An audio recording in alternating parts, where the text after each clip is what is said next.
Alam mo ba kung paano nakalaya ang Pilipinas mula sa mga kamay ng imperyo ng Hapon? Noong Disyembre 1941, umatake ang mga Hapon sa Pilipinas kasabay ng paglusob sa Pearl Harbor. Pagkalipas ng ilang buwan, bumagsak ang Bataan noong April 9, 1942 at libo-libong sundalo ang pinahirapan sa Death March, isang madilim na yugto sa ating kasaysayan. Ngunit kahit natalo, hindi sumuko ang mga Pilipino.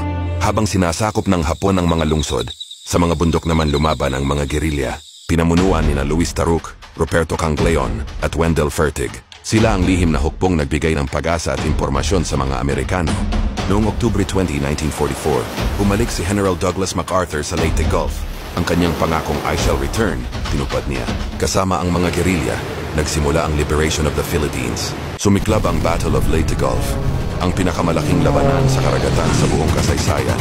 At sinundan ang Battle of Manila noong Pebrero 1945. Isang buwang impyerno na kumitil ng higit 100,000 buhay, ngunit dito rin tuluyang natalo ang mga Hapon sa bansa. Pagkatapos noong Agosto 1945, binagsakan ng Amerika ng atomic bomb ang Hiroshima at Nagasaki na kumitil ng mahigit 200,000 buhay at tuluyang nagpabagsak sa Japan.